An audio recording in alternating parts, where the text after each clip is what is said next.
Hey everybody, at BV Matson here, little project today.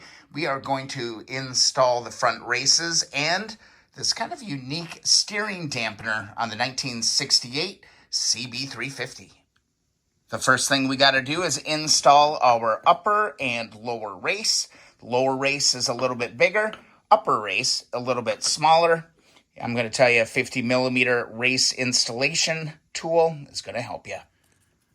Before you install those races, make sure to get inside the groove and clean that out of any grit and grime. Little 400 piece of wet dry sandpaper will do you good. Once you've got yourself a nice clean surface, be sure to get a microfiber in there. Clean out any grit and debris. You want this really nice and clean. Also wouldn't hurt to hit that with a little bit of super clean, get any grease out. All right, time to install the race. You're gonna take it, curve side up, flat side down, right here, and you're going to just kind of pressure fit it. Just push that in there just a little bit. All right, go ahead, reach around, grab your 50 millimeter bearing kit, insert the tool, grab your hammer, and then what we want to do is, as evenly as possible, start driving that race in. Slow and steady wins the race here. Just want to make sure it's going in straight. Might have to teeter it just a little bit. Keep going till it stops. From there, you can actually just flip your race tool around and get that seated down all the way. It is recessed just a little bit.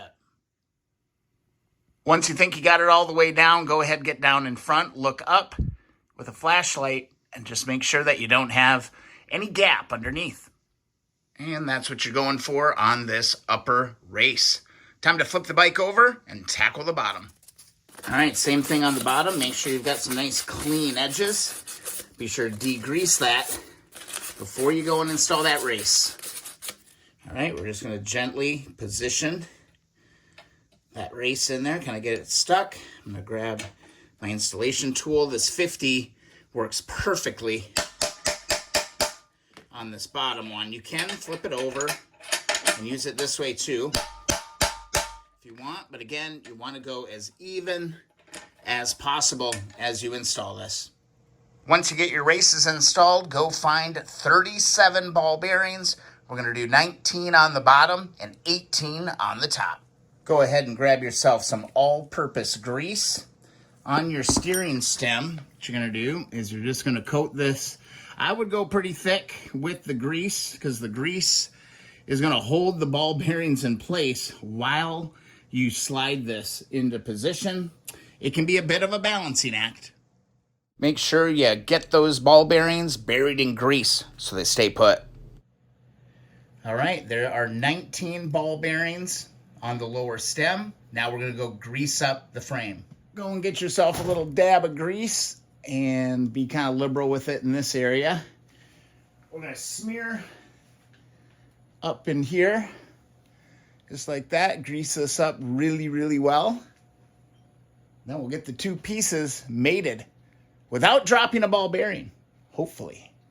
Next, go to the top and grease up the top race. And what we're going to do is we're going to put 18 ball bearings into this. Get this one nice and sticky. You don't want these falling back inside your frame. Second verse is same as the first. Just make sure you bury those bearings in grease. All right, next up, you can go ahead and grab your top race. That's going to kind of hold these ball bearings in place. Notice it's got a flat side. That's going to go up. Curved side is going to go down. And we're also going to grease this up as well. Give it a nice coat. That grease is really going to help hold those bearings in place, and plus it lubricates it for the long term. From here, we're ready to try and slide the steering stem up. So you just want to be really careful. You've got a little bit of an angle. Come straight up. Once you get the ball bearings seated and in there, you don't want to let go of this thing. All right, that is beautiful right there. That slid right in.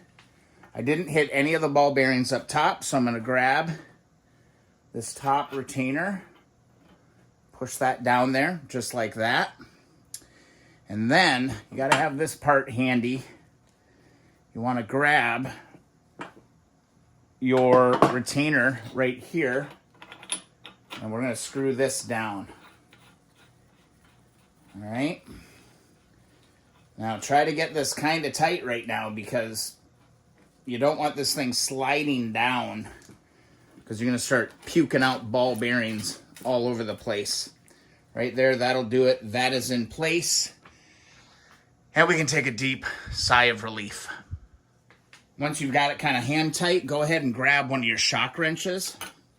And what we're going to do is we're going to tighten this up. Snug. You don't have to go crazy with it. Kind of want to feel, but it should be a really nice, smooth action on that. Go a little bit more. There. That's actually really, really nice and smooth.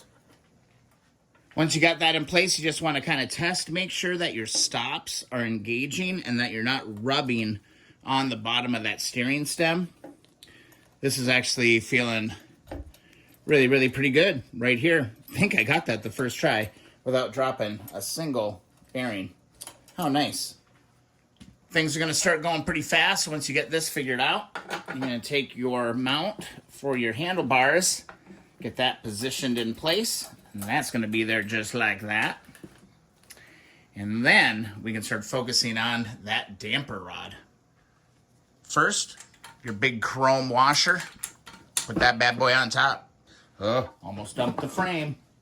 Next up is the top nut. We want to get this installed. This is a little bit different from some of the later models.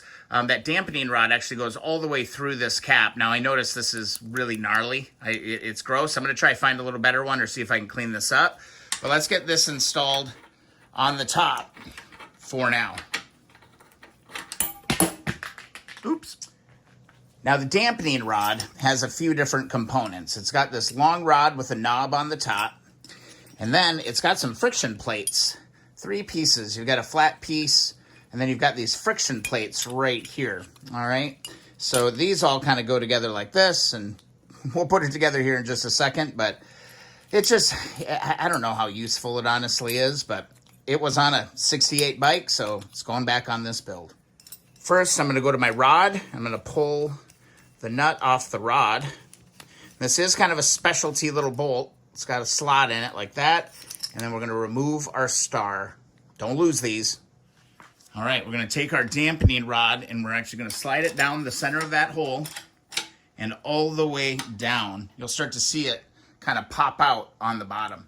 And there you can see that rod protruding at the bottom. I'm pulling at it from the top. It goes all the way through. This is going to be really tough to film, but I'm going to show you. Take this piece first, all right? And you're going to slide this over the bottom, and you're going to see a threaded bolt. It's kind of a two-sided. It's got the nut in the middle. Take the threaded side and put it into this hole right here. All right, get your 10mm wrench ready, and start here. Tighten that up. They do give you just enough room to get a 1/4 inch ratchet on there, so that's nice. Next, you're going to take the pressure plate with the L going up, and it's going to go into the back side of the frame. There's a little hole there. Push that up there, just like that. Hold that in place, and then what you're going to do is you're going to grab your flat plate. Your flat plate is going to go over just like that. There's a little retaining pin that's going to go in there. All right, this is going to be basically impossible to show you, but you're going to grab your little R-clip, and you're going to slide that on there. That is going to hold that whole thing together. And then what you're going to do is you're going to look at your star. Grab your star. Your star is going to be folded up. It's got a little angle to it. And then you're going to find this that has the slot. So you make sure you're in place on everything. Put your star in on the bottom. And then what we're going to do is we're going to align this with the actual steering stem. It only goes together one way, all right? It's got to go threaded on here. So I'm threading at the top to go through this nut. All right, making sure everything stays in position. You're kind of fighting gravity a little bit. And then this is going to rotate around until it pops right in. You're going to know it once you're in there because you're going to hit the sweet spot and it's going to start coming right on down. And that is going to tighten up your steering. Just like that, okay? So star pointed up. Make sure you're getting in the bottom of that groove on the steering stem with that nut. You're good. And there's going to be one more R-clip right here on the bottom. Once you've got that in, you can go ahead and grab your R-clip and push that in. And that shouldn't go anywhere. So that's really it. There's the knob going all the way down through the deal. All the way down here into this device underneath here. Just make sure you've got your retainer pins in place on both these spots. And what this essentially does is that as you turn or tighten this knob, it's going to tighten up how stiff or loose the steering is. All right, so that is the purpose of this dampener. At this point, I'm ready to install my front forks. I mean, that's it. This is a big milestone, actually, to help build out the front end on the 1968 CB350. Gonna be cool. Got some cleanup to do. Got fingerprints and grease all over everything. But overall, we're in a great place. I've still got a boatload of work to do on this bike. Actually, if you recall in a previous video, we had a broken right sanction. So I'm waiting for that in the mail. So I'm stopped a little bit. But I feel good about finally throwing some parts on the 68. Hope you found the video useful. If so, be sure to subscribe. Also, don't forget about the Facebook group, the Keep On Wrenching community group.